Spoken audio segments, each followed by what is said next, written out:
Сабақтың мақсаты бойынша сен электр энергиясының көздері туралы білесің. Сұрақтарға жедел жауап берейік. Үйіңде қандай электр құралдары бар?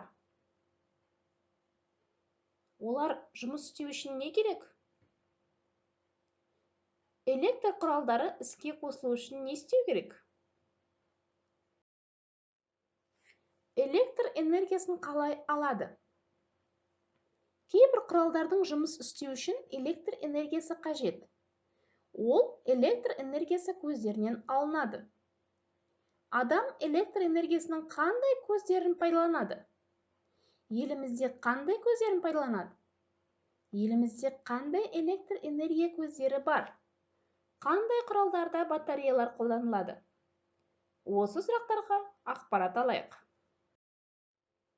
Бірінші суретте батареялардағы электр энергиясы химиялық үдеріс нәтижесінде алынады. Ал екінші суретте су электр станциясы ірі өзендерге салынады. Ол су ағынының энергиясын электр энергиясына айналдырады. Үшінші суретте күн батареялары күн сәулесі мол түсетін жерлерге орнатылады. Олар күн энергиясын электр энергиясына айналдырады. Және соңғы суретте жел генераторлары желдің күшінен электр энергиясын өндіреді екен. Оларды жел соғып тұратын ашық жерлерге орнатады. Жел энергиясы және оны Қазақстанда пайдалану. Жел энергетикасы жел энергиясын механикалық жылу немесе электр энергиясына түрлендірудің теориялық негіздерін, әдістері мен техникалық құралдарын жасаумен айналысатын жаңартылған энергетиканың саласы. Ол жел энергиясын халық шаруашылығына ұтымды пайдалану мүмкіндіктерін қарастырады. Жел энергиясының кемшіліктері мен артықшылықтары. Кемшіліктеріне тоқталып өтейік. Ол ауа райына тәуелді, өте шулы, сондықтан түнде жұмыс істемейді. Әуе және радио байланысына кедергі келтіреді. Үлкен аумақтарға жетуған. Құстар мен жануарларға қауіп төндіреді екен.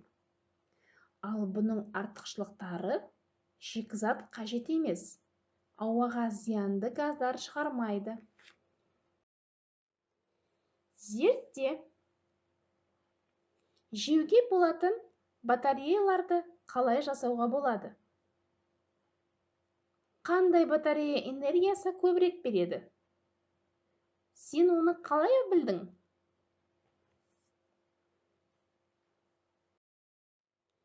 Есте сақта. Тоқ көздері энергияның басқа түрлерін электр энергиясына айналдырады. Ойлан. Ескірген батареяларда не істеу керек?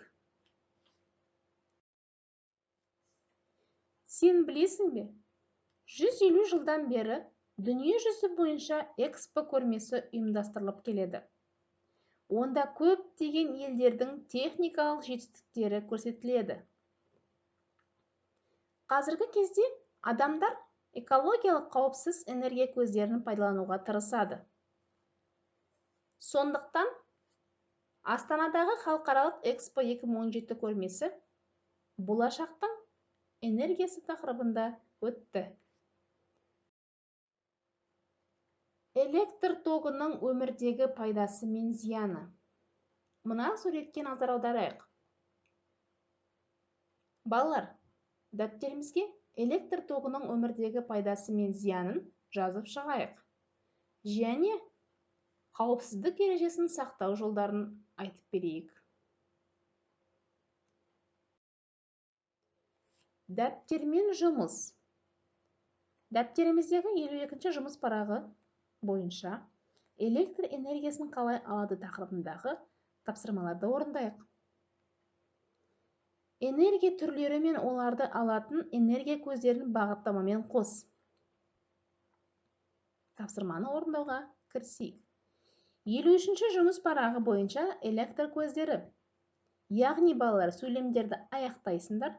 Келесі сызба тапсырмада болашақтың қаласын жаса дейді. Суретке қарап, жиектемеде көрсетілген нысандарды қайда орналастырар едің? Ойланып көр. Оларды суретке орналастыр. Нысананың энергияның қай түрін өндіретінін жаз. Үйге тапсырма. Электр тоғын пайдалану барысында қандай қауіпсіздік ережелерін білесің? Суретін сал. Рефлексия. Бүгінгі сабағымыз бойынша мына суреттердің қайсысын салар едің? Дәл қазір қай көңілде отырсың? Бұл суреттердің біреуін таңдап дәптеріңе сала қой. Сабақ аяқталды. Мұқият тыңдағандарың үшін рахмет.